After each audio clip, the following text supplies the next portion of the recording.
Ladies and gentlemen, boys and girls, welcome yourself to the 101st episode of the Blind Counter Podcast. I'm your host with the most, the officer, aka Big Bobby. Today, I'm joined here today two co-hosts themselves. We got Mr. AMANE, the executive producer, the goat of entertainment himself, right there at the top right, and we got Jack, aka IV Jack-IV, the absolute ball knower and Challengers correspondent himself. So, yeah, how we doing today, gentlemen? How we feeling? How we feeling? I like that, the Challengers correspondent. Hey, it's been a Absolutely. crazy Monday, but a good one. Maybe got a little Rocket League planned after this. We'll switch up from what we're about to talk about, but it was a good one. How about you, Jack? It's been a good week, man. Haven't been doing too much. Just been studying. The World Cup started, so that's been an Oh, absolute fucking W for me, man. I love the World Cup. USA started strong, and man, I just fucking love watching soccer. I know probably nobody else here feels the same way, but like, I don't really watch it super often.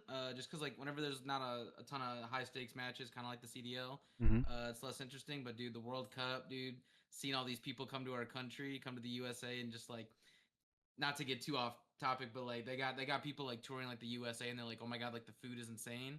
I saw on Twitter somebody like went to like a Golden Corral from like Britain, like this is the greatest experience of my life, and they're like, what kind of fucking shit food do you guys have in the UK to be fucking drooling over Golden Corral? So like, nah, like Twitter, everything's been awesome for the World Cup so far, dude. Shit's been hilarious, but got nah, that yeah, World man, War I'm into II it. food. Holy Yeah, shit. Lord. Yeah, I've exactly. been seeing some shit on Twitter about some people coming over here like from Germany and shit, just absolutely highlighting everything. So yeah, I've seen the Twitter's been electric. I need to Um, see it. I've been out of touch. yeah, man, that shit's fun. My dad was over here showing me some shit. Oh, damn. Yeah, Okay. yeah, that shit was funny. But yeah, man, as far as this past week here, definitely a very slow one for Call of Duty and updates here. So we'll probably be pretty fast on some of these topics here. So it'll probably be a shorter episode. So buckle in. I got a good one for you guys, regardless. Okay. So let's go ahead and get on over to the desktop version here. Beautiful. So we're going to go through some of these matches here. First one up on deck was the Optic Texas versus the G2 Minnesota on Friday. This was a surprising 3-2 victory for G2, coming out victorious here. They played a hardpoint Den map 1. Optic took that one, 250 to 162. And then G2 take map 2, Gridlock, Search and Destroy in a 6-3 fashion. Optic come back and win the Overload on Den. And then in map 4, Colossus Hardpoint, G2 win that. And then rounding things off in the Search and Destroy on Hacienda 6-4, we got G2 taking it home. Mr. Monty, man, let me collect your thoughts on this series here. Bro, they got hoed. That's all I'm going to say. Yeah. Not really, not really. They kind of did, but some of the shit was crazy. I was watching. I mean, I feel like they low key. I feel like Optic just has no respect for some of these teams, and it's like at the point in the year with online and shit. But I really do, if they were trying, hope they take the two losses, another we'll talk about in a little bit, but and learn something and actually come back and put the nail in the coffin in Major Four. But that's my thoughts on this. But this shit crazy.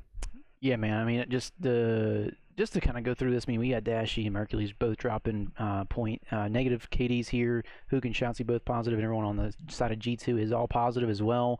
We got Envoy dropping 108 kills in the series, and the next one closest to that is Shotzi dropping 104. So definitely some crazy thing results here in this series.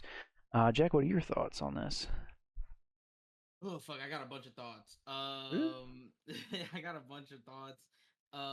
My first thought, if you don't mind, Bobby, I forgot to tell you this beforehand, but I there was some shit I wanted to go over here Mm-hmm. in the Den hardpoint. The first P4. I sent you a link on Discord. It should go straight to it. I just sent it to you, so I apologize. But the way the optics set up their P4, the very first P4 to me was brain dead because of the intel that they had, and I'll AKIIRA if is you the pause it IT Oh right painkiller. shit! Remote monitoring and my bad, this is my fault. But if you we'll see again during Raven. All right, so right here, look, there's 10 seconds left. Take a look at the mini map if you can. Okay. So Uh, Optic has the spawns, they have the rotos, they have the intel that there's at least 3 people on point because Mercules just got fucking blooded on point. And look at what shots he does here. He pushes all the way out to P2 to try to catch them coming off of spawn, trying to hit roofs. but they already have the intel that G2 ain't there. And so if you look here, they start to back up off Dojo. What the Hill pops, fuck? 4 goes over. They fight through Dojo here, and they kind of just get outmanned here. If you keep watching, Shotzi's just kind of on an island, and he's doing nothing for the team. Now, look, I like the idea of the play if you can control where they're coming from, but look at this. This is an instant He spawns break, them 10 out. seconds into the hill, and now you just lose spawns just like that. What the fuck? So, that was the first note that I took on the P4. You can pause it there, end it there. That was I remember watching the first P4, and again, I like the idea that Shotzi has, but when you have all the intel that they are flooding through Dojo and mid, like Merc died and he saw 3. You can't be doing that kind of shit because Shotzi just left his teammates in a 3v4. They literally got flipped and broken within 10 seconds of the hill popping, and that shit pissed me off. I'm just gonna, for anybody viewing, whenever we get to Optic next series, I have a second link there, and we'll see how they do it the second time and why it works better. But yeah, that was my thoughts. The gridlock search, they honestly just kind of played brain dead for Optic. The Den overload, that was also brain dead. I really don't know how they won that. That was brain dead as fuck. If you go to map 4, Dylan Envoy drop sack. 1.41. He's not 0.6, gang. He's not 0.6. He's not 0.6, gang. No, that was actually like Optic. I know I've already said it so many times, but like Optic really looked like they had no idea what they were doing. And shout out to G2 because they're starting to pull it together here. They have had like 2 weeks of practice and they look like a really, really good S&D team. And then for map 5, I know we have a couple clips we'll probably go to, but just to outline what the last 5 rounds of the S&D were, I will read to you my notes. Okay. Sky's 1v3. Sky's insane 2-piece. Shotzi, insane 2-piece middle of the map, threw a smoke on Fountain and got 2. Merc 1v3, then Kremp 1v3 ace. So there were 3 1v3s to end like the final like 5 rounds of that game. And it really was just, I've seen other people talking about this. Optic really just kind of says, Shotzi, go find us a first blood, go find the gap. And then the other 3 players on Optic just don't find space. They don't play smart on S&D, which I feel like was like their biggest strength in the first couple majors. Like they were really fucking good at taking space, knowing exactly where everybody was, working as a unit, playing for, ISOs, like, yo, we got a guy isolated, let's run him. And then we watched the Hacienda and the Gridlock, and I'm like, dude, these guys are just hoping Ant drops 4 every round. Yeah. But yeah, those are my thoughts. Well, that begs the question, is G2 falling apart in the S&D department? Because they get both the Search and Destroy Gridlock and the Hacienda Search and Destroy. It's not looking good. Usually they're pretty good on the Search and Destroys there. And usually the hard point too. But, I mean, obviously, belt ass there on the Colossus there. We got Kremp losses. So, but obviously Envoy's filling in that gap there. But, yeah, man, not looking too good off the first weekend back, man, for where Optic Texas here taking their first help against G2 Minnesota. Any closing thoughts before we move on to the next? We got a couple clips if you want to. Okay, yeah. Let's go into those clips. Here. Looks like here is the first one of the disgusting Caesar Skies. This was right after Caesar dropped a 1v3, by the way. We've put ourselves in a better position last go around, but you peek your head a little too long. Skies makes Oh! 3v3. Oh! And then look at him stay alive here, bro. From Skies. The Like, how the follow-up. fuck we letting him stay alive? Keep leaning in the chair and shit. IRL dodging and shit. Nah, bro. Sky's on Hashi S&D, bro. Wow. Look at his fucking eyes. Look at him roll his eyes. Oh my.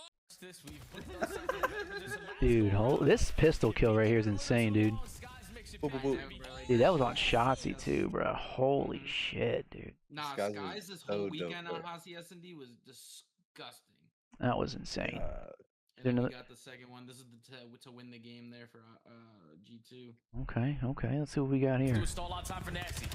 Yes, you do, but Merc shots, able to find the first 2. Kremp trying to force at least one trade. He's able to get there and get away. Now Nasty's turn. He has to find something, but the flank is already in the way as Hoop finds the kill. Back over to the top, dished out to Kremp. 1v3 for him, potentially. Merc already out for the defuse. Smoke in the way. Kremp comes through, finds the kill cleanly, slips away to the 1v1 with Shotzi. Shotzi's trying to chase, but Kremp gets away, and he confirms the info. Kremp has the ability to win the game off the clock. Just wait till it's down below 7, and that's Krebs even Wow. gonna finish it off with a little slap. You hate to see it. You really hate to see it, ladies and gentlemen. Yeah, nah, Optic got picked apart here. Mm-hmm. They sure did. They sure did. Wow. Okay, yeah. Not looking good there for the Hossie search. Usually this Hossie's pretty good from the last game, Black Ops 6.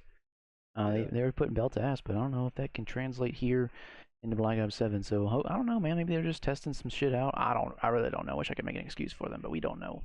We do not know. Okay. Well, let's go into the second series here. The Friday night we had the Paris Gentlemates versus the FaZe Vegas here, and this was a 3-2 victory going to the side of FaZe Vegas here. The first map was a 249 and 250 Colossus hardpoint going to the side of FaZe Vegas, and then the next map, Hossie Search and Destroy, a 6-0 belt ass answer back there for Paris Gentlemates there, and then the next map. Map 3 Overload on Scar, 3-2 there going to the side of FaZe Vegas, and then a hardpoint Map 4 on Scar goes to the side of Paris Gentlemates, and then rounding things out on a round 11, Den Search and Destroy, FaZe Vegas take this one home. Mr. Money, you got any thoughts on this series here? Was this the one where Joe was tweaking on an interview, or was that another one, a different series? I don't remember the interview of this series. It might have been this one. It might have been this one. That shit was hilarious. But I mean, as far as the matches go, yeah, the first one was really close. Definitely a fun watch. I felt like both teams were like really sloppy. I mean, FaZe pull out the dub, but they got the red carpet. And I mean, yeah, from a 249, 250 to a 6-0 to for mates, like what the fuck? Close on the overload, on the map 4, and then a close S&D to close out. Like, I mean, kind of cinema. I don't know if we got any notes or anything, but yeah, what do you think, Jack? Yeah, I got a couple thoughts. The first thing on the map 1, if you click on the map 1 and then scroll down, just to give everybody like an idea, FaZe started out up, and then if you look at hill number 10, if you scroll over to hill number 10, it was 218 to 163, and mates were kind of in the driver's seat there, and then they ended up came back on and lost. I know we got a clip of that, but that's kind of my thoughts for map 1 was like, I mean, Gentlemates did a good job of digging themselves out of the shit, and then they just totally collapsed. Holy shit. Yeah, if you go back to the series KDs and whatnot, I mean, Joe, 126 kills in a best of 5 series is absolutely insane. 15.5k damage, plus 28 in a 5-game series is absolutely insane. I feel like he's finally starting to get comfortable on this roster. I know like last weekend in the minor, they kind of had to go up against Optic, and that's not great, especially, they didn't really have much practice. I know they didn't have any practice this week. They said that they, did better this week against challengers teams. I didn't feel like it really let them down much from the snaking and whatnot. Yes. But Estriel and Joe, I feel like have been really, really good additions to this team. I feel like they're really starting to gel now, and I'm just proud of Estriel for finally landing on a good team, man. Yeah, no, that's something to note for sure. Yeah. Only other note that I have on the series is that map 5 on the Den, Gentlemates were up 4-1 and ended up losing this. So that was kind of fucking crazy. That was just a total meltdown. I mean, honestly, Gentlemates have been looking like the better team as of recent. So this series shocked me. I would have had Gentlemates. I know they didn't have much practice, but like something isn't right with FaZe. I've been saying this for like a couple weeks now, so this is a very shocking series for me. Yeah, I mean, something for me, I mean, I feel like the Zaza brothers over here haven't been really spotlighting their potential here, and obviously 0-4 not having a great entire series as well, drops to 0.81, but I mean, everyone on the side of FaZe Vegas is negative, and they still get the dub, so definitely a lot of teamwork, I guess, to kind of essentially bring them to that victory there. I know it was a very, very close series across the board here, except for that map 2. But everything else, man, definitely just that map 1 point away. The map 3, map 4, and the map 5, definitely a grueler for both teams here. And looks like just FaZe Vegas is able to squeak this one out here, and Simp, just being the overall vet on the team there, able to squeak it away. I know on the map 5, man, he drops 11 kills, so something to note there as well on that. But yeah, man, let's go into a little clip here of that first map here for FaZe Vegas. Down that dub here. Let's go into a live listen. 47, FaZe still in control. Sid gives you one, but not the second. Nade comes through. It's got to be Abuza. Has to lock this down. First shots aren't there. Astro get the win. Draza on the mantle. Able to contest a little while longer, but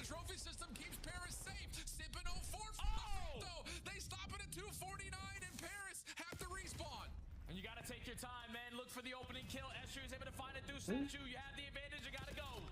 Photo finish on the way. Sip for one. Ghosted with the trade, but the kills continue to go back and forth. Pinstripe kill feed in its face. Wow, what an insane ending there for that map 1 for FaZe Vegas, man. Let's see here. What we got? Let me go back to the KDs here on that map 1. Honestly, map 1, the Zaza Bros actually were the ones that won him that. Yeah, that's actually insane. And Simp dropping to 29 and 40. He got some good Yeah, no, pickup he's- kills there at the Simp end. Been having a rough couple weeks. I know somebody in his family died or something. I know something happened for him, but it's been a brutal couple series for him. Yeah, it has. Yeah, it has. That's insane, dude. But yeah, man, definitely a great victory here for FaZe Vegas. Taking this one out against Parational Mates. Parational Mates is definitely looking really good. Joe Deceives definitely looking great on to this team here, and it feels like Parational Mates is starting to warm up and starting to cook, you know, just in time for that Paris major here in a couple weeks. So we'll see what they have to offer on LAN. But okay, well, moving on into the third and final matchup on Friday night, we had the Boston Breach versus the LA Thieves, and this was yet again another map 5 series here. We had LA Thieves winning map 1 on Den, and then also the Search and Destroy on Fringe map 2, and then Boston Breach answer back on the Gridlock Overload, as well as the Gridlock Hardpoint on map 4, and then rounding things out there on the Raid Search and Destroy 6-2, going to the side of LA Thieves. Mr. Monty, you got any thoughts on this series? Yeah, I definitely was interested to see it go game 5, but I mean Boston were actually looking decent. Am I faded for saying that? I know TJ's going -15, but No, they They- look good. they look like they had a little spark about them and like doing their thing. Was it this one that Purge had that crazy like was it a 1v3 or I might be I tripping. think it was the next. It was the next series. The next one they were in, but like yeah, this one was it was a good watch. Definitely towards the end it got a little boring after you get round 5 or so for LA, but yeah, I thought it was a good watch. Yeah, I mean, honestly, with this roster, do you guys think that Boston Breach can make some damage over there at EWC for Boston? I know for EWC you're only like allowed to make one roster change. I believe it is. Shit. Between champs and EWC, I'm pretty sure. I feel like this roster probably not. I feel like Purge or TJ gotta go, to be honest. Mm-hmm. If they like really want to do damage, but I mean they're kind of showing up. I mean I'll tip them there. They're 11-7 for their map count this season or this major qualifying, which I don't think any of us would have predicted that they'd be over 500 for map count. Yeah. They were within 50 on the Den. The S&Ds, they're just totally outclassed. That doesn't really surprise me.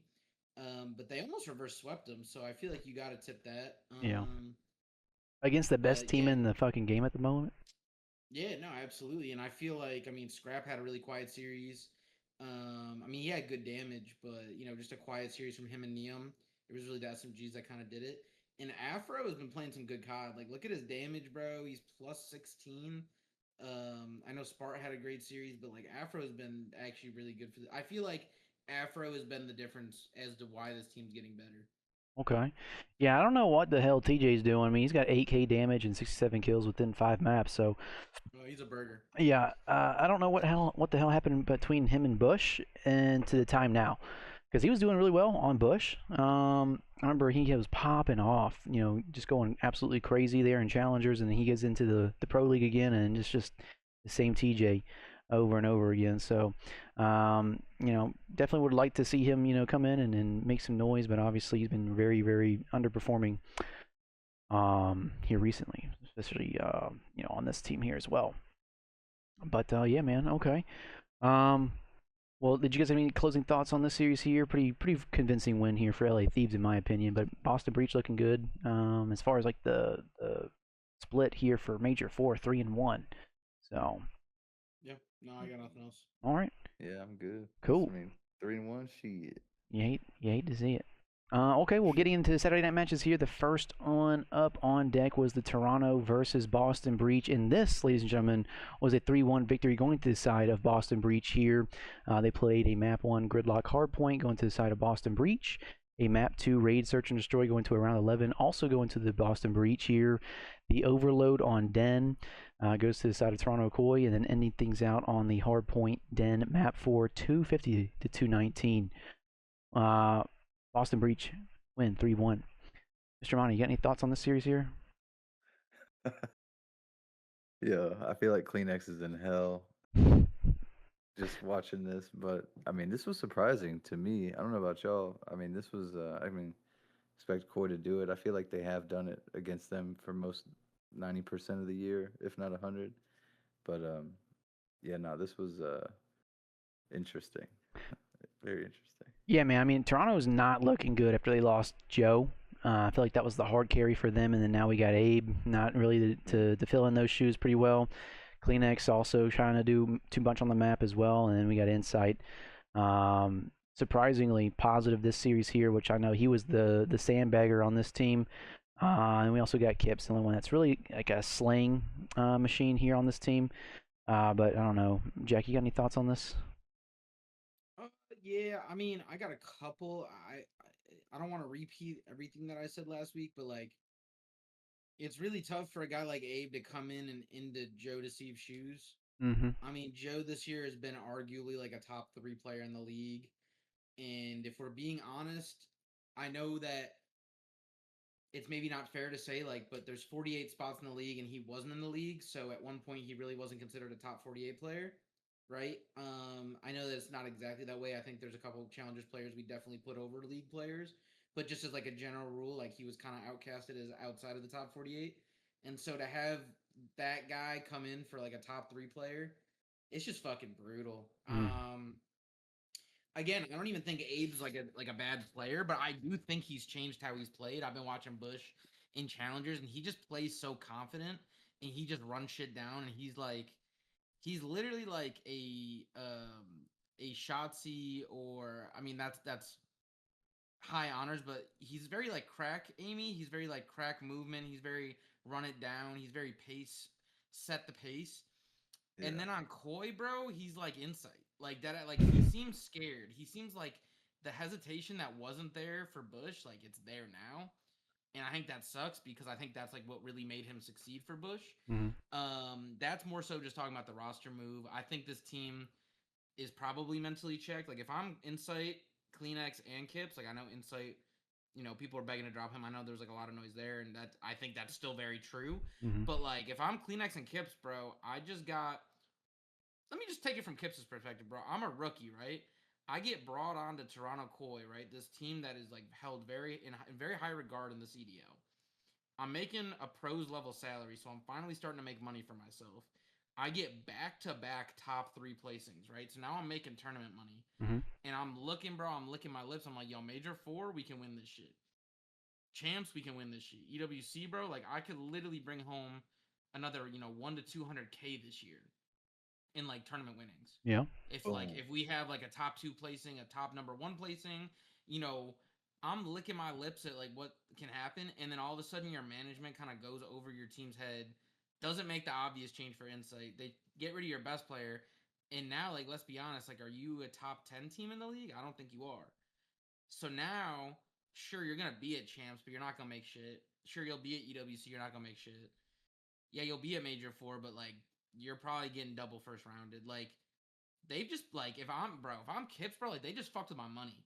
Yeah. Like that shit would check the fuck out of me, bro. Like Yeah. that ass, like bro, you guys just I literally was buying a new car with the amount of money in my brain that we were about to win, because like our floor since I've been on the team is top 3. Mm-hmm. Now like we're fucking nobody, bro. We're losing to fucking Boston Breach.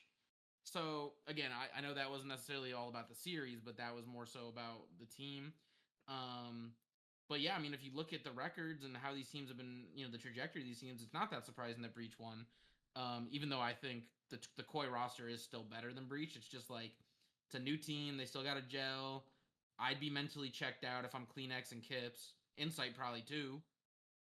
Yeah. But yeah, nah. In terms of anything else I have, I thought the Purge round 11 ice was actually kind of funny. Purge has been looking like better since this major qualifying. Like that motherfucker should have been dropped over Snoopy. I'll die on that hill. I don't give a fuck. But like Mhm. he Yeah, has yeah. been looking more competent at this point in the year. And then again, I said it in the previous series, bro. Afro has been everything for this team. Yeah. Yeah, no, I agree. And then TJ again, sandbagging with the least amount of damage on their team there. Yeah, and if I'm Kips too, man, he comes in mid-season, and they wanted to make a change there on Toronto. He definitely elevates the team for Toronto Koi. They get back three or top threes, and then now all of a sudden they make a critical roster move, and then now they're just kind of bottom of the mid pack. Honestly, I mean they're better than, in my opinion, Cloud9, but then everybody else. Maybe Surge. At Boston Breach, clearly they're I mean, we'll getting talk about cucked. it later, but are we sure that they're better than Cloud9?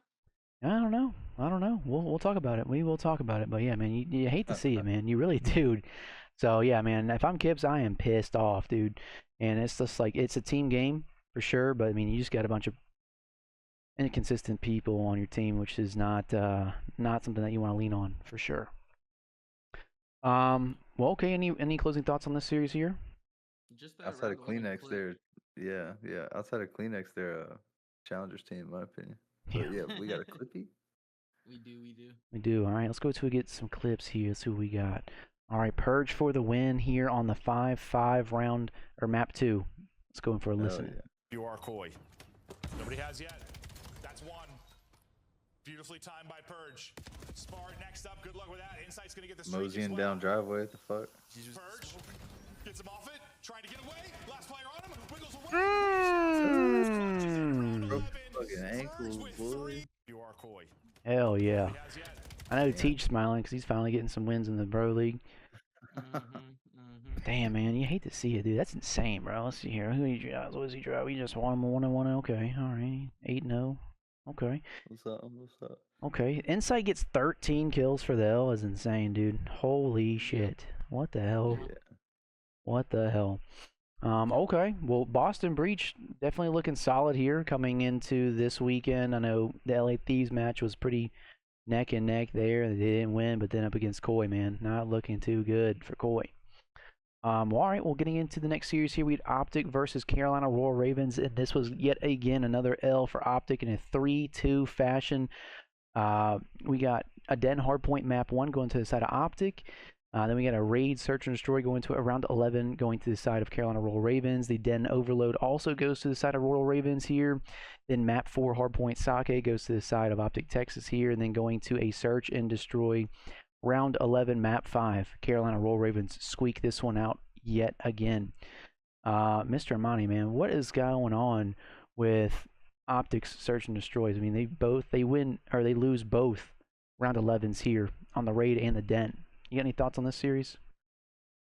I hit the repeat button. They got hoed. They're getting hoed.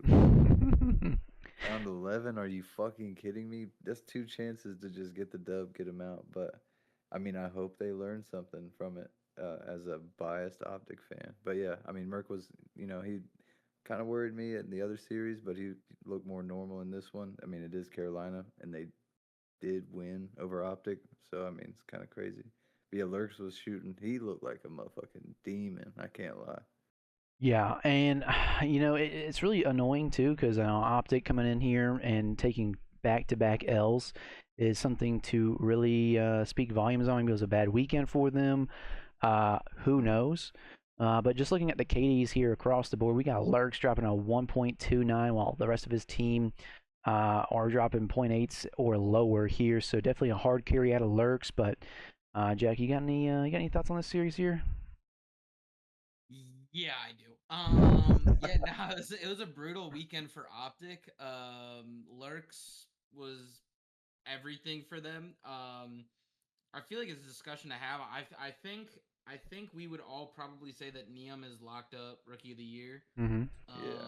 Just what he's been for LAT. Obviously, they got 3 chips isn't the right word because 2 of them are minors, but they got 3 wins, 3 big wins this year.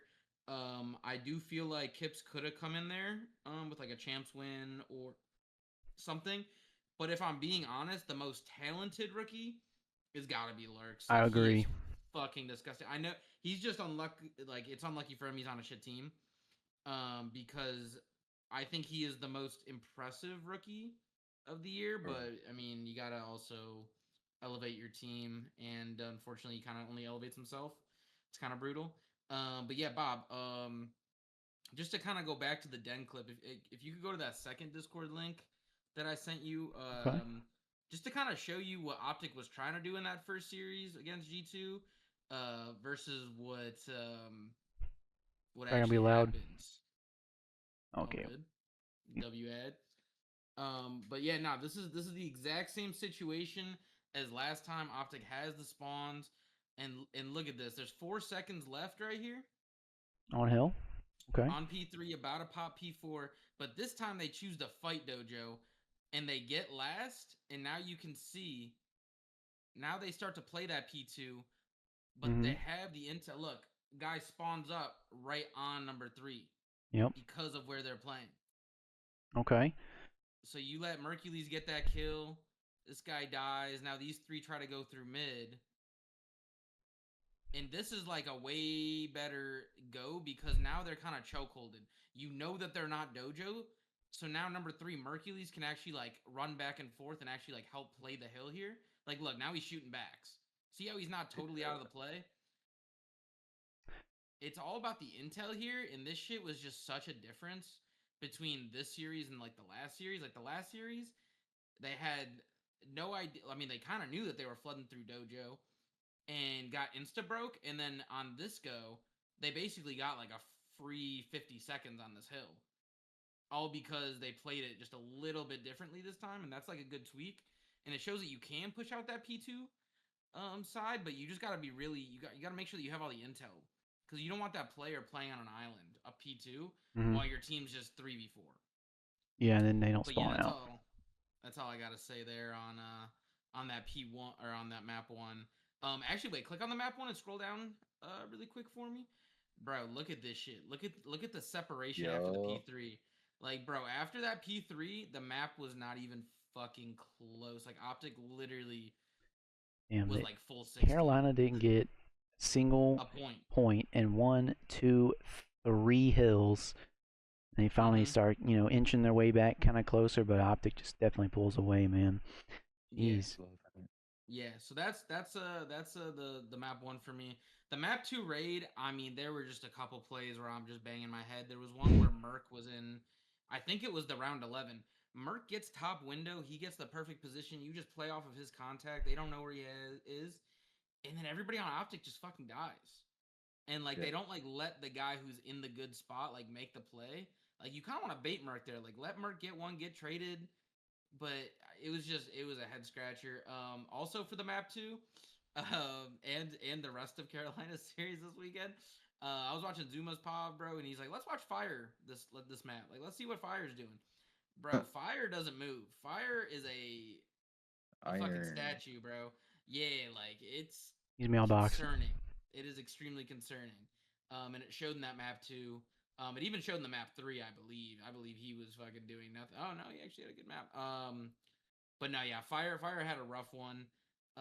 Optic looked good on the Sake again. I'm pretty sure they also kind of like at the end just pulled away like the final like 3 hills. And then yeah, the round 11 we'll watch it, but Optic just a brain dead play to start the round, and then they actually get the kills to make it a 2v2 out of the 2v4, and then forget to check their back. They did have intel. They might not have had total intel, but like they literally lined up for him. It was really bad. Lurks dropping 15 kills in the map 5, it was dude. Literally Lurks. It was literally Lurks the whole fucking It's Lurks game, every day, dude. Holy shit. All right, well, let's go. I got a question real quick. Yeah, let's hear it. Lurks next year and Simp. Ooh. What y'all think? I don't know. I mean, I know he's under contract.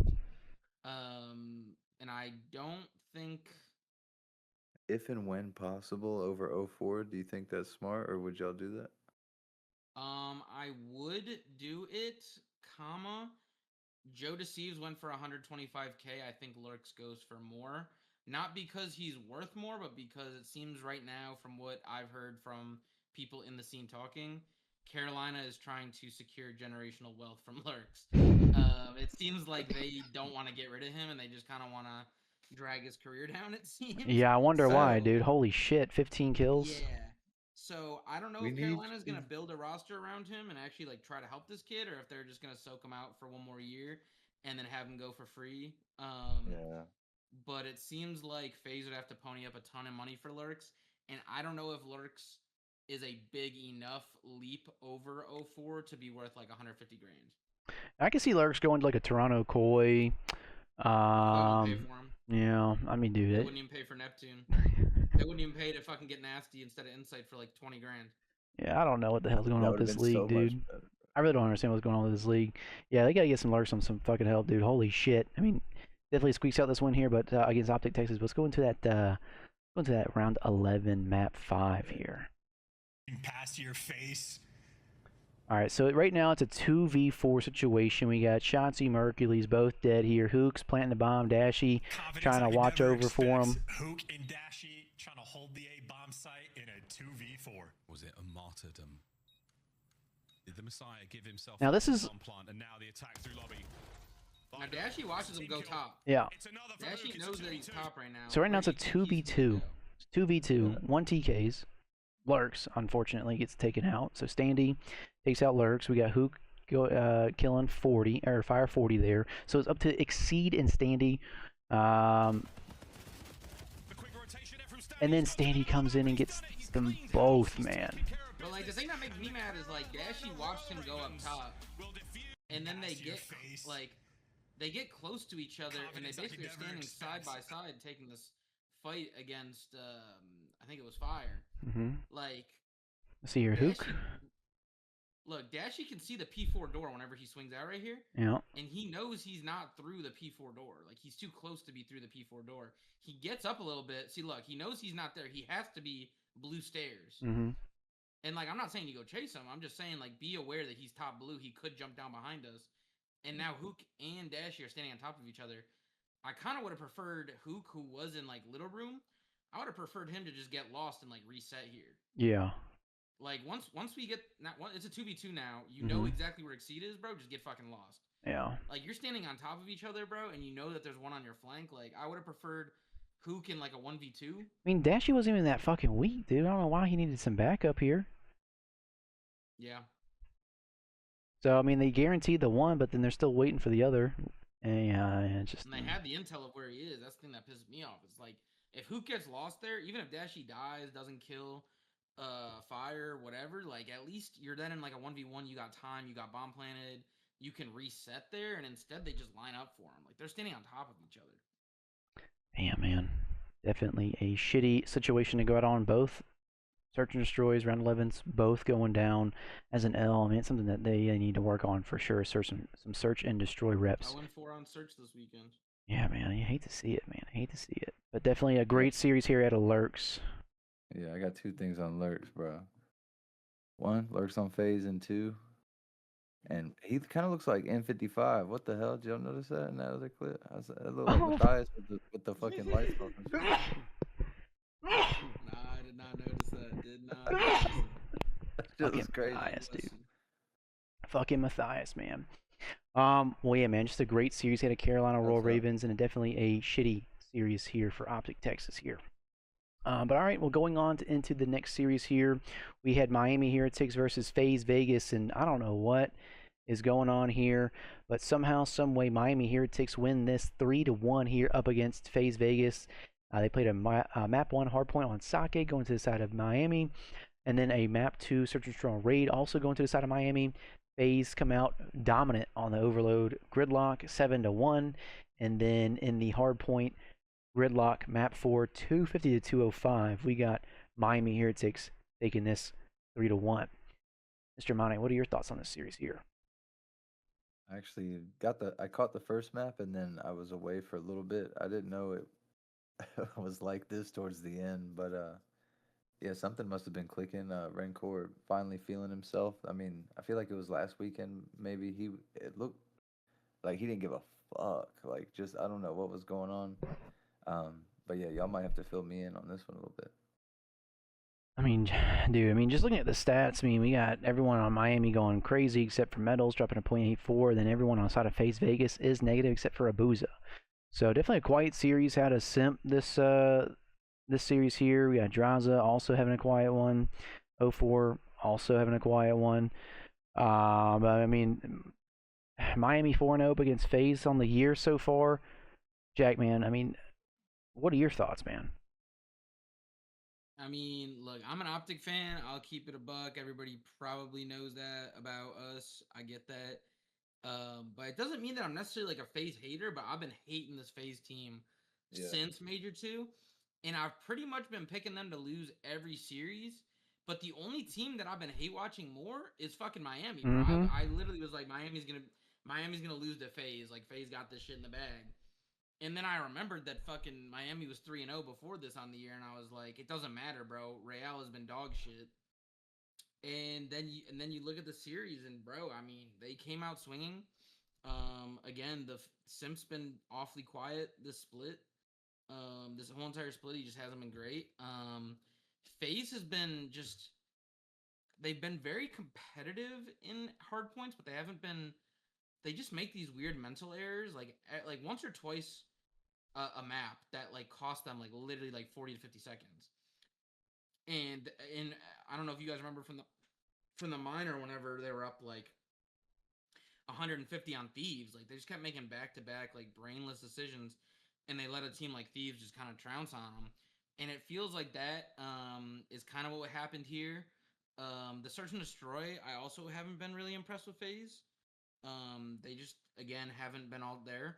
The Gridlock though, I mean the Gridlock though, they definitely knew what they were doing. I mean, shout out to them. My guess is just because Gridlock's kind of a shitty map in my opinion. I don't think it's. I think the team with more cohesion is going to win there, and a team like FaZe that's been repping this more than a new Miami team. That does not surprise me that it was a 7-1, but I don't really have anything else other than that. Yeah, I mean, I'll be honest, dude. I never really liked this phase. Whenever they rebranded to Vegas, and I saw that 04 and Abuza were joining in the side of Celium and Abizi shoes to fill, I was like, nah, there's just no fucking way that this is gonna be a good move. And obviously, they got super lucky, in my opinion, on the Major 2. And then obviously then we had the meta change, and then ever since then it's just been downhill for FaZe Vegas. 04 is back in his typical fashion, not doing too well, in my opinion, here compared to Minor or Major 2 when he had that absolute legacy tournament. But as far as like, dude, it's just I just feel like the old meta like literally was like made for their team. yeah, Just like I feel like the new meta is like made for Thieves. yeah, Like Yeah. This team like Major 1 didn't really have it, and then Major 2 they just fucking understood the game. Everything just started clicking like they were about to be unbeatable, and then the meta changed, and they every team has recognized that you need to pull out 4 NPCs at times. Like Scrap will do it, Dash will do it. I mean, this team doesn't understand that, and it's really hurt their pace of play. It's hurt their timings. It's hurt everything for this team. And yeah, I feel like at this point in the year, I think 04 is obviously a step down from Abizi. But I will say I do think Abuza is way better than MC in this game, way better than Celium. So I don't hate the team. I just think it hasn't worked out for them after their major win.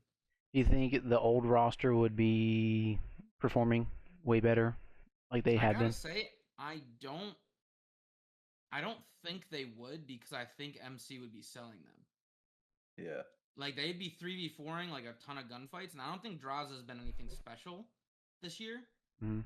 I think he's been very human this year, and so I feel like if you have like imagine like way less interactions, way less kills, way less damage, and then Draza has to do like the heavy lifting on the AR side, I don't see that team doing well.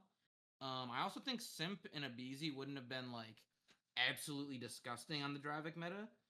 So like I don't know if that team would have won a major in the first 2 majors, and then now I feel like they'd be way worse with like the 4 NPCs. Yeah. Yeah, no, I think they'd still be like a top team for sure. Like don't get me wrong, But I don't know. I think if you remade the team and it was the same 4, I don't think that they would have won Major 2. Fair enough. Fair enough. Yeah, definitely a surprising series here at Miami. Weird resurgence to say the least there. But yeah, man, FaZe not looking too hot this split, and then Miami also kind of getting lucky on this series here. But nevertheless, man, definitely a great series across the board here for Real, Rencor, and Super. Metals dropping the most damage in the lobby, but definitely not showing up in the KD department. So something to note there as well. Okay, well, getting on into the next series here, we had LA Thieves versus the G2 Minnesota, and this was a 3-2 victory here going to the side of LA Thieves. They played a map 1 hardpoint on Den, and going to the side of LA Thieves, and then map 2 Search and Destroy on Fringe goes to the side of G2 Minnesota, as well as the map 3 Overload on Gridlock, and a very weird 6-6 Overload. I'm not sure how that happened, but then we go into G2 won in overtime. I gotcha. Okay, and then as far as the map for Hardpoint Scar, we had LA Thieves winning that 250 to 222, and then rounding things out there on the Hacienda Search and Destroy 6-4 going to the side of LA Thieves. We got Mr. AMANE, man. What you thinking on this series here? Yeah, definitely. I thought G2 was about to do it, low key, Mhm. just for the one time. But I mean, LAT 3-0 for the split. Yeah, Hydra was just doing his thing, and I mean, Krempy came to shoot at some point. I do remember that. But yeah, Skies, he's been in his bag, oddly enough, with all the changes and everything going on, but it just wasn't enough. Yeah, shout out LAT. I hate to love him, but I do. Yeah, I mean G2 this weekend's definitely showing up. Not sure if it's just a weekend thing for them or if they're going to continue I looking hope great so. moving forward into the rest of the split here, then getting into the LAN. Yeah. But I mean, as far as LA Thieves, definitely slowing down after that victory there on the minor 2, but then obviously being disciplined and coming back here on the maps 3 and 4 to win that series here. But Jack, what are your thoughts on this series? No, I think G2 are looking pretty fucking good, honestly. They're starting to gel. You can tell. I'm not a rapper, but they Hey. nah. I mean, dude, they just had their toughest weekend against what Optic and LAT, and they Yep. end up winning a series, losing the other one by a map. You end up going 6-6 on map counts for the weekend, which isn't bad against those top teams. They're really good at search. I know they ended up losing the Hasi, but this team's been really good at search, and super competitive at the hard points. Like they lost by like 40 something points probably combined. Mm-hmm. The gridlock was crazy. This was the first fucking map 3 that I've seen Neum just be absolutely abysmal. He's basically guaranteed like his team the overload every single series, but this one was brutal out of him. You That's probably crazy. want to have that one back, but yeah, no, I mean the Hasi S&D. Can I just see the KDs for that? Because if I remember watching, bro, Skies has just been disgusting with the sniper Yeah. on Hasi S&D. Yeah, But yeah, no, I don't really have any other things to say other than the Abizi 1v3 to end the game, or not necessarily to end the game, but it was it round? It was at the end of the Hasi. He just showed why the NPC is fucking broken up close. That's all I'll say. All right, well, let's go into a little live listen here on this clutch from Abizi in the round 8. Yeah, too many angles to worry about. Let's see, right now he's in a 1v2 with bomb Already got the first one. planted. 1v3, I apologize there. Easy left alone, trying to get lost on the inside. A 1v1, 20 seconds! I mean, dude, that is just insane, dude. Shit on. Hold on. So we got Envoy sliding out, getting him super weak, right? He's at 59 HP, basically one shot. And we got Skies coming in and just getting absolutely melted by the NPC, brother. Look at his shit. Holy fuck. Did he have a pistol out with this shit? My guess is that he had a pistol, but nah, 59 HP ain't one shot. That's like 3 to 4 shots. I mean, he got him down to 17, man. 1, 2. Yeah, so I guess 3. He probably hit 2 pistol bullets because the NPC head does like less damage than the pistol per bullet. I believe it just shoots way quicker. That is Two, yeah. insane, dude. Boom, boom. Holy shit. Yeah. But yeah, nah, I mean that thing literally zaps, especially at that range. NPC's broken, man. But regardless, guys, the only one positive for the G2 side there. And then LA Thieves, we got everyone positive except for Neum at .79. So very quiet series out of LA Thieves here for Neum. But obviously, they come out and look victorious here. Going 3-2 up against G2 Minnesota. So G2 is looking like a good threat, man. Looking like I feel like it's G2 took place of Koi as far as like a power team.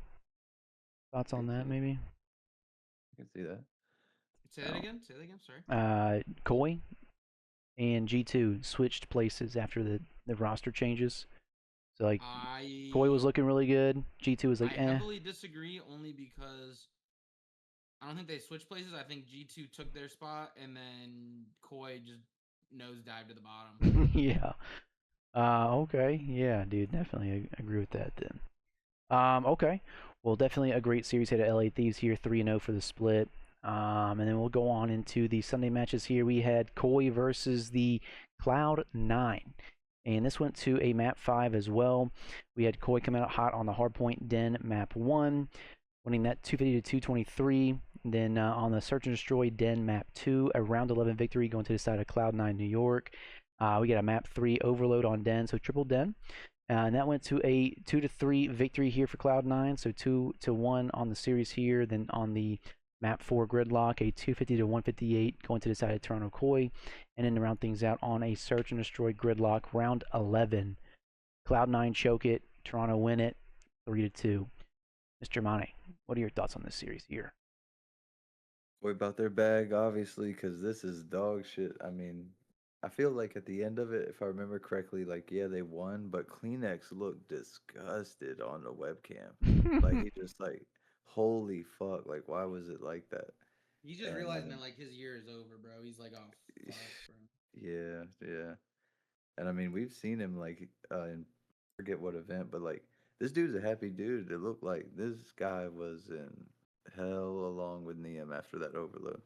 But I mean, shouts out Kips for shooting Insight, kind of doing his thing. But I mean, it's Cloud9. I don't really know what else to say, to be honest. Yeah. Shouts out Webby. Shouts out Webby. Yo, low key, I really thought that Cloud9 was gonna win this series here. Just kind of seeing how high or how far up in the Search and Destroy gridlock they had, and they just absolutely crumbled up against that pressure there. And then Toronto just come back and win that round 11. So, Jack, I mean, you got any thoughts here on this? Yeah, nah, this was a bad series out of Koi. If you look at the map 1, after P4, Koi was up by like 100 points. And what? Oh, you gotta scroll up map 1. Koi was up on P4 by like 100 points. And then you look at P7, or like the 7th hill of the game, that would be P3. Bro, they tied this game up, and I'm like, yo, like, Hold up. Toronto was doing their thing, but all of a sudden C9 woke up, and then like, bro, the hill 8 was the second P4. Bro, they didn't know. Bro, they literally rotated and didn't check anything. Like it was the most brain. I'm like, oh yeah, I forgot it's C9. So that was brutal. The den. I kind of want to bring this up in general. If you can go back to like the map set. Um, really weird weekend. A lot of dens and a lot of gridlocks. Like we Yeah. were just talking about the gridlock overload between Thieves and G2.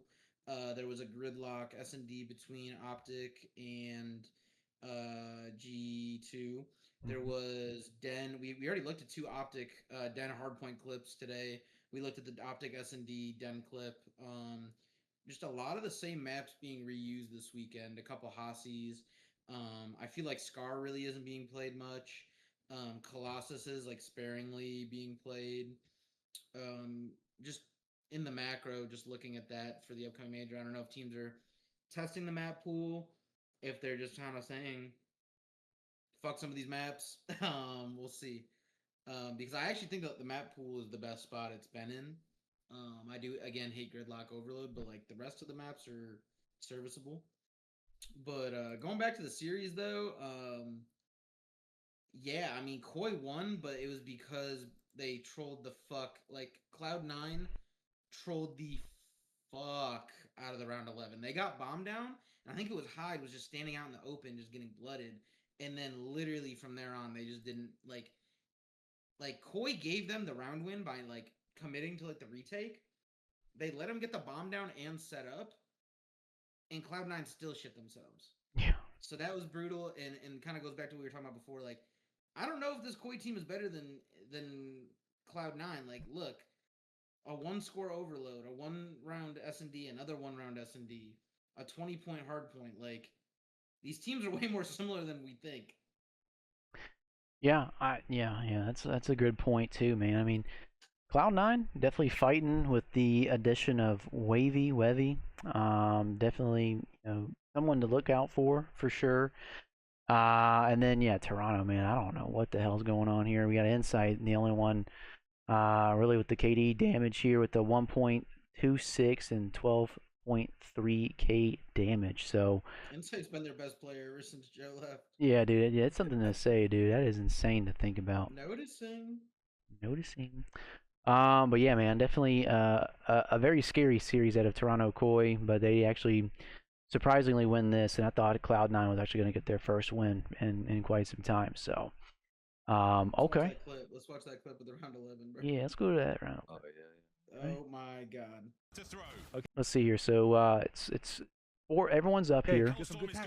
Who will Bomb is down. find the Oh my open God, line? 3 hit showers. They give up all this space. Hyde gets damage. No. He gets killed by the cross. No.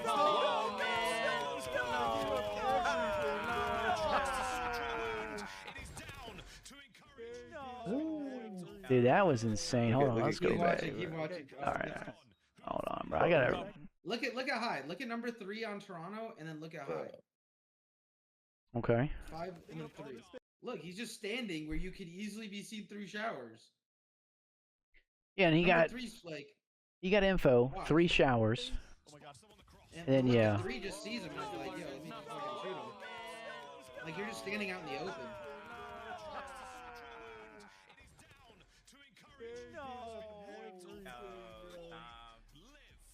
Look at him. Disgusted. Dude, he was pissed. Wait for it. Oh my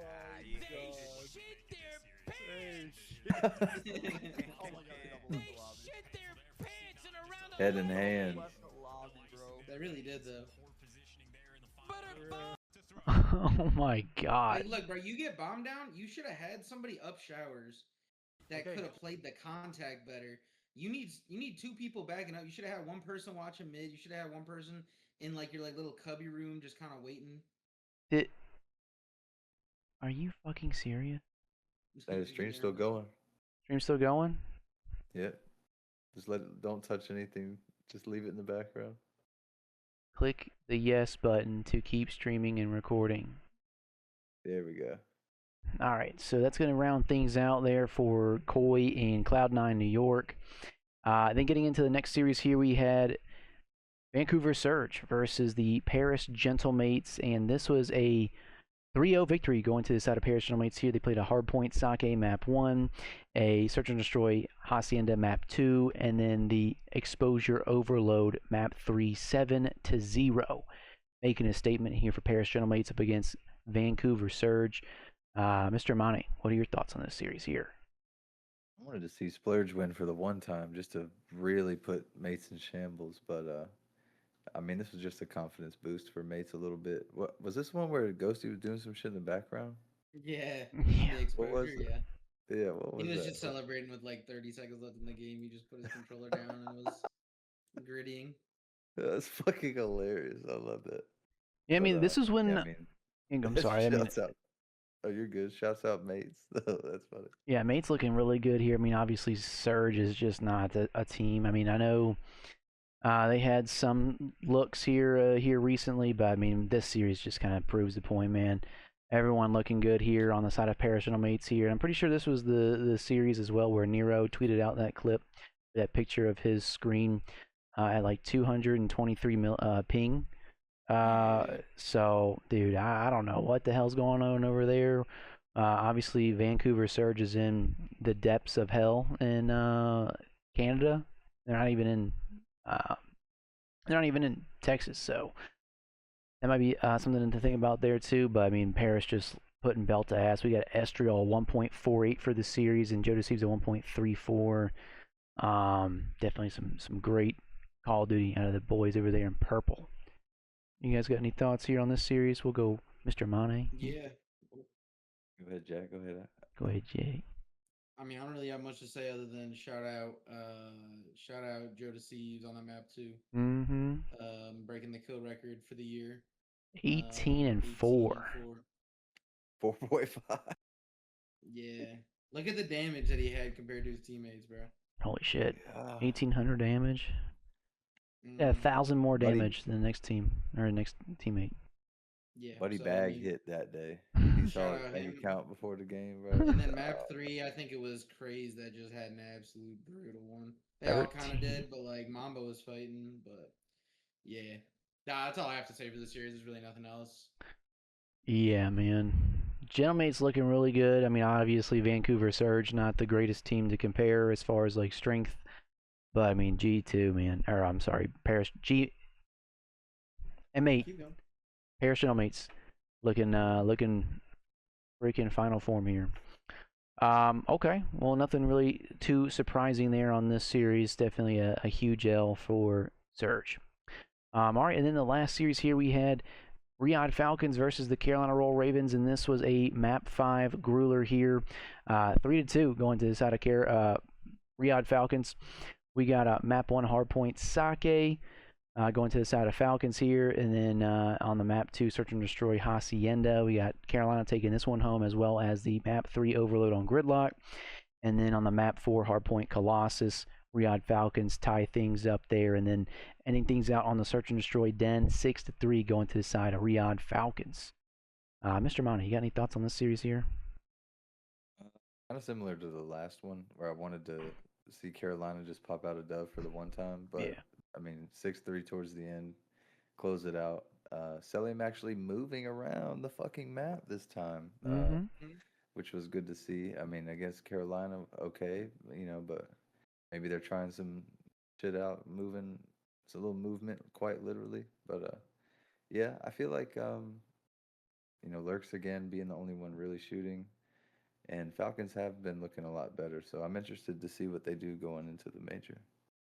Yeah, I agree. I mean, again, Lurks, only one shooting back here and putting his backpack Jansport on, putting Exceed Fire and Standy up in there.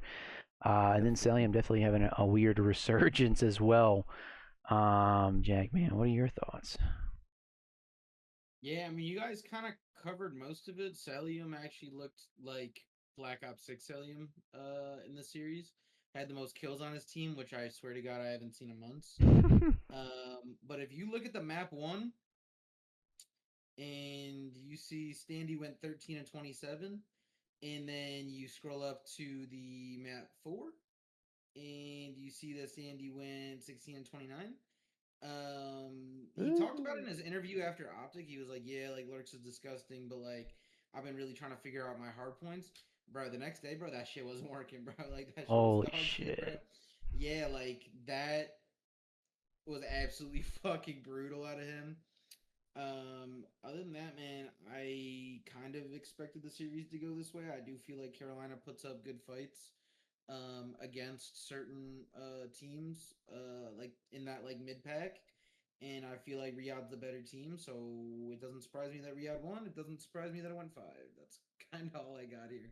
Yeah, no, I agree. Yeah, definitely a great series out of Riyadh Falcons and Carolina Roll Ravens. I know Standy not having a great debut back into the CDL with this split here. I'll be honest, I was very surprised to see him come into the Pro League because he was not making any noise in challengers, in my opinion. And then just having him on Carolina definitely was very interesting to see back as well. But yeah, he's definitely got to figure something out here pretty soon. Otherwise, they're not going to be too competitive at all, and Lars can't carry much more. Okay, well that's going to be it for this weekend here, and then going into week 4 for the major here. We'll go. Here's the schedule here for week 3. So we got here FaZe Vegas versus the Falcons here on Friday. Then we also have Thieves versus Cloud9 and Gentlemates versus Breach. And then on Saturday we got Miami versus Cloud9, Surge versus Thieves, Koi versus Optic, G2 versus Falcons, and then 3 on Sunday we got Surge versus Heretics, Koi versus G2, and FaZe versus Royal Ravens. So definitely some interesting matchups here, but you know, we can try to go into some predictions here and see what our thoughts are for week 3. I love it. All right. Well, as far as Riyadh Falcons versus FaZe Vegas, Yeah. who you guys got winning that one? Give me Riyadh. Give me Riyadh. You gonna do a map I'll count? go Riyadh. No map count. Just do overall series winner. Okay. Okay. But if we have to, I'll do Riyadh 3-2. Riyadh 3-2. Okay. I'm gonna say Vegas 3-2. I'll go Riyadh 3-2. Oh shit. Okay. Okay. And then we got Thieves versus Cloud9. That's gonna be a 3-0 Thieves. Yeah. And Yeah, then give me Thieves. yeah, I don't know if we have any. Mr. Amane. Yeah, I would agree. That's definitely. All right. Just make sure you say it for me. I'm gonna keep it down, and for people watching, we're gonna go over these. We're gonna start keeping track. So next week we can see who is in the lead on predictions. Okay. Okay. Ooh, Bet. okay. Yeah, 3-0 Thieves. Fuck. All right. And then the next matchup here we got Gentlemates versus Boston Breach. I'm gonna say Gentlemates 3-1. Who you got, Mr. Money? I'm gonna go Boston Breach. Fuck them. Fuck them. 3-2. They're gonna do some dumb shit. Ghosty gonna be mad as hell off the pack. Give me Gentlemates. I feel like it should be a 3-0, but Boston's been playing better, so I'm going to give them the benefit of the doubt and do 3-1. Okay. Okay. All right. And then day 2 we got Miami versus Cloud9. I'm gonna say. Ooh, man, this is gonna be a good one. I'm gonna say 3-2 Miami. Who you got, Mr. Amane? Who you got? 3-2 Miami. I'm gonna go. I'll go 3-1. I'll give Cloud9 1 for the fuck of it. I really Heretics, want yeah. to take C9, but I gotta go Miami. It seems like they might actually be turning the corner after beating FaZe. So, I mean, from a talent perspective, they're better than Cloud9. So I'll give it to them. Okay, fair enough there. Then we got Surge versus Thieves. This is gonna be another 3-0 for Thieves, in my Yo. opinion. Yep. Same thing for you, Mr. Yep. Amane. Yep. Most def. Yeah. Most def. I agree. I agree. All right, then we got Optic versus Koi. Oh man, Ooh. I'm gonna say 3-1 Optic. I'm gonna go 3-0 Optic. You feel me? I'm gonna go 3-1 Optic. I think it's gonna be absolutely disgusting how bad Optic beat them in maps 1 and 3 and 4, but I think they're probably still trying to figure out their S&D. I also think that as well. Fair. Okay. And then for the last series here on Saturday, we got G2 versus Falcons. I'm gonna say G2 3-1. You got Mr. Money. Yeah, I was thinking that as well. 3-1 G2. I'm gonna go the exact same. Okay. Okay. All right. Then getting into Sunday, we got Surge versus Miami. I'm gonna say 3-1 Miami. I'm gonna go. Damn. Actually, change that. I'm gonna do 3-2 Miami. Okay. I'll go. I'll do your original 3-1 Miami. I'm gonna take the Surge here. Ooh. What's your map count? Gotta be 3-2 if I'm taking Surge. Okay. And then for Toronto versus G2, I'm gonna say, oh man, I'm gonna say, man, damn, that's gonna be a tough one here. Let's say 3-0 G2. Shit. I'll go 3-1 G2. I'll go 3-0. Yeah. Okay. Then we got Royal Ravens versus FaZe. I'm gonna say 3-2 FaZe on this one. Yeah, 3-2 FaZe.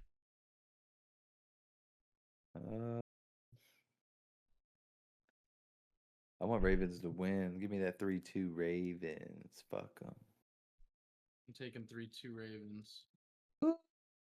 Man, they got Standy on the team. You never know, man. Well, all right. Hell Yeah, yeah. if Stanley can figure out his hard points. That's a good little qualifier to put onto it. That's funny as hell.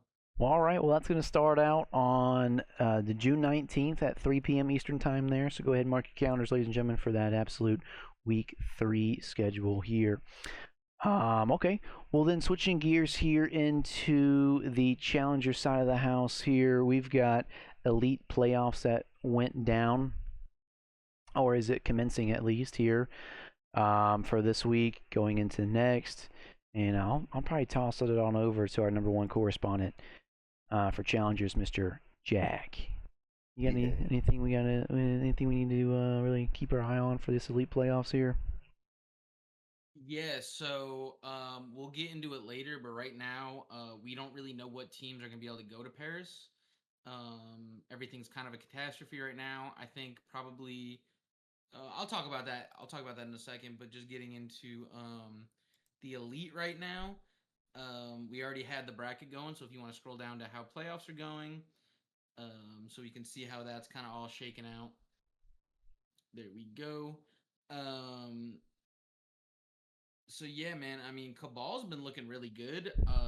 That's the roster of. I'm sorry, that is Flames, Dimensions, Rispy, and Vic. They are currently in winners finals against Bush. And as far as the losers bracket goes, we got Huntsman, Falcons Academy, Omit, and Bittersweet remaining. So those teams are currently fighting for the 20K prize pool. Yeah, that's kind of what's going on from the elite perspective. As you guys maybe know from us talking about it last week, the Stallions did end up making it into the playoffs. But the Stallions Bush did end up making it into the playoffs. They ended up getting out in the first round, as well as P7 Notorious with a really interesting first round exit. So again, wow. really weird out of that team. That's been a top team all year. But they ended up getting top 16 at Major 3 and then kind of fall here in the elite. But yeah, that's the update. Everybody's fighting for 20K, which is the prize for first place, and of course 15,000 challengers points. As I said, challengers points is kind of what it all really comes down to here. But as far as any roster updates, obviously, if you are in the elite right now, you really can't make any roster changes. But if you are out of the elite, you can. So the Stallions Bush ended up blowing it up, and the Stallions ended up blowing it up. They actually ended up keeping all of the same players, and just kind of rearranging the rosters, which I actually think is probably the best idea, actually. So what the rosters are now is KB, Rooper, Skill, and Manny are going to be your Stallions Bush. And for your Stallions, it's going to actually be Swooty, Icons, what is it? Swooty, Icons. I'm missing some names here. Swooty, Icons. Okus ended up getting dropped. He is currently without a team, which is kind of unfortunate for him. He kind of got the shit under the stick. But yeah. Oh, Geo. Geo, Icon, Swooty, and I'm missing a player. This is my fault. I'm blanking on the spot. Maybe Manny. Regardless, those two teams switched it up. I'm not going to waste any more time. Going on to more important stuff going on in the challenger space. Just to give everybody a preface of what's going on. Yo. So CDL does not operate challengers. They actually outsource it to Face It. So Face It takes care of things. The way that they have been doing things this year is basically general admissions for Challengers passes go on sale, and teams can buy their general passes. If we wanted to create a team and go compete at Major 1, Major 2, Major 3, we could just go buy a pass, whatever. If you make it to playoffs of the Elite, which are the top 8 teams in EU and the top 8 teams in NA, you get a separate link to buy your Challengers pass. They reserve 16 passes, 8 for NA, 8 for EU, so that those people can just go and purchase them. They don't have to wait in line. They don't have to worry about it running out. They don't have to worry about anything. It is all taken care of them. That is a reward for making it into the playoffs of the Elite. Mm-hmm. All that to say, because of Paris, they ended up changing the rules without telling anybody. So basically, you had to have made it to the last Elite. You had to make it to the playoffs. And also, they ended up sending the 16 teams the link to general admission, not the private link to get their own specially reserved passes. So what happened is the 16 teams that are in the Elite playoffs, unless they bought their passes through the general admission and they were very proactive about it, right now they're not going to Paris because they sold out of passes. So you've got teams like the Telluride Bush, you've got teams like For Fun, you've got teams like Rocky Sports, you've got teams like Falcons Academy. Basically, all of the top teams that you would want to see in Challengers right now, they're not allowed to go to Paris because they don't have a Challengers pass. So this has been a total shitstorm. As most people know, and if you've been paying attention with us, Telluride Bush literally won the last major. So for them to not have a pass to go to the next major is literally fucking stupid. I'm sorry. Face it really kind of dropped the ball on this one. Like, I'm sorry. That's just absolutely mind-boggling. So right now, Telluride Bush have been trying to buy them off of the resale market, kind of like ticket scalpers. There's people who, with their buddies, are like, "Hey, we got tickets. We have a team pass. We'll sell it to you for like $5,000. Uh, We'll sell it to you for $1,500, which team passes are $550, and that's kind of what's going on. What the hell? It's just been a total shitstorm. So it's there are teams right now looking at not going to Paris, because they were told that they had a team pass ready, and then they ended up actually not having team passes.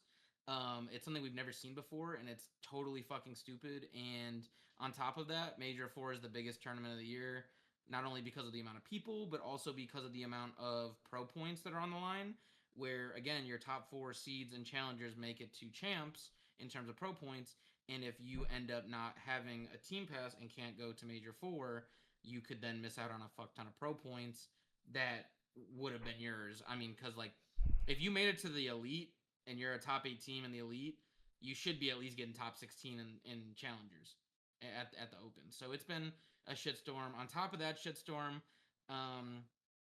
yeah, it seems like the Open is in like a meeting room. Like, there's not like a challengers pit anymore for this major. It's literally in like a side room.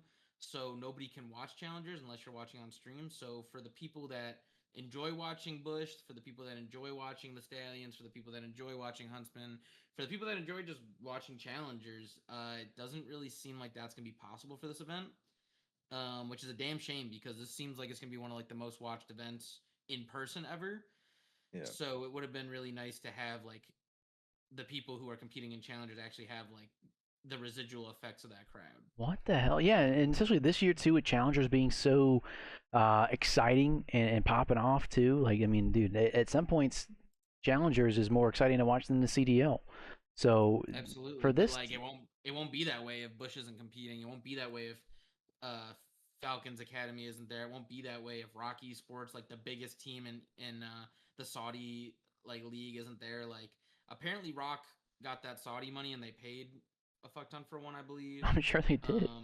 I believe Bush is working on a transfer, but like they really shouldn't have to be paying like $1,500 for something that they were like told they were gonna get for $550. Like, it's just a total miscommunication. They reached out to Daniel Say. He tweeted about it. I don't have his tweet pulled up, but like he basically said like, hey, That's kind of y'all's problem. Just to paraphrase, he's like, I think there's confusion as to what the protocol is. Face it only reserves passes for top 16 and elite. Many times those teams don't use their reservation by the deadline since they're able to purchase at the public sale. After that initial deadline, those reserve tickets get offered to the next teams in the elite until they run out. Here's the problem. When he tweeted that on June 13th, Reply. the top 16 teams just got figured out. Like the top 8 teams were still unknown. So like it's kind of a BS excuse. It's like, hey, the deadline passes. Like, hey, the deadline for the 16 teams that we don't know yet. Like, we don't even know who the 16 teams are yet. So basically, they changed the protocol to make it the previous elite teams. Which, if you guys remember, Telluride Bush didn't make it to playoffs last elite. So kind of got fucked there by this random change. It seems like the Bush guys have gotten on the phone with Daniel Say and basically told them exactly what's going on and not face it's kind of cover up story of it. And he's starting to see like, wow, this is a total problem. Yeah, good. But if you look, the reason I say that is the deadline for elite teams to purchase reserve passes are 6/1. Well, if we look at the Challengers Elite and we look at the dates that the top 8 teams have their, or the top 16 teams have their first games, it was 6/11. 6/11 was the first date that we could figure out who the top 8 teams are. So what are you reserving? Like what 16 teams are you reserving it for? Because it's not any of the teams playing the elite because that shit wasn't figured out until literally the 11th. Jesus. So yeah, it's just been a shitstorm. I feel really bad for all these teams right now. As far as we know, there's only there's only 4 teams right now that aren't are elite teams that aren't going to be going. But yeah, no, it's just a shitty situation. Yeah, that's kind of fucked, dude. I ain't gonna lie, bro. What the fuck, dude? Let's see here. The 4 of the 6 remaining teams: Cabal, Telluride, Falcons, and Bittersweet. Wow. Wow. Okay. Can't make it up. Yeah, dude, they really dropped the ball on that one. That's insane, dude. That's actually insane. Yep. Well, hopefully they get something figured out here, dude, because they got a couple weeks left. But yeah, man, that's just. I mean, I'm honestly not even surprised at this point. Okay. Well, very interesting. Because it's fucking normal now. Yeah, dude. What the hell, dude? Okay. Well, damn. Well, challenges in the shambles here, but definitely something. Hopefully can get squeezed out here towards the end. Well, all right. Well, kind of switching gears here into something new. We've got the MW4 campaign access. It has been confirmed to be early here, so if you're going to be buying Modern Warfare 4, it's going to release on October 16th for just the campaign to be played. So I know this was something that was big when back in the day, a couple years ago, they did this. So I'm glad this is coming back here. So we'll get that early campaign access for at least a month, and then getting into the multiplayer and everything else on full release a couple weeks later. So W there. Oh yeah. A W there. Okay. Yeah, me too. And then last but not least, Mr. AMANE, we've got Destiny's 2. Destiny 2's final content update has officially gone live here this past week. And I'll throw it on over to Mr. AMANE on the update on what that looks like. Gladly. So it's called Monument of Triumph, but like I think I mentioned it before the show. It's like funny enough how you remove the seasonal model, you make everything in the game relevant, and all of a sudden it's fun again. Like the magic is back in the game. I've played since Alpha D1, so I didn't even really played some Halo, but it wasn't like that. And then so Bungie got me with Destiny, but it's been fun to come back after I took about a year off. Once the final shape happened, you kind of had the story wrap up with the witness and all that going on, and but the way that they leave story threads in the Monument of Triumph is very interesting. It doesn't close things, it leaves it very open and kind of guides you into what could have been, or maybe will be in D3 with the petition. And I think it might be around 400K signatures now, and World of Warcraft Classic came about with only 270K. So Sony's just not listening. They're quiet. Microsoft and Activision originally owned Bungie, and they're tweeting Guardians will always be Guardians. and Sony's over here owning the fucking company, not saying a goddamn thing, buying it from Microsoft and Activision. So it's a weird thing because I mean, could give a fuck about the corporate side, but that would lead to a D3, and that's ultimately what fans want. But for an update like this to go live, and yeah, this shit's been pretty lit. PvP's been fun. Tier 5 weapons and armor raining down. You can really spec out builds. You can do anything. As long as you do it well enough, you get higher power. So it's like very fair. It's been fun. But yeah, kind of sad to see, bro. I mean, Bob been in that motherfucker. Jack's been in there too, grinding it back in the day. So, shouts out D2. Yeah, what an end of an era. What an end of an era. Yeah, man, definitely sad to see here. But as far as like, so I mean, does the server shut down after a certain time, or is it just kind of something that stays Nah. open forever?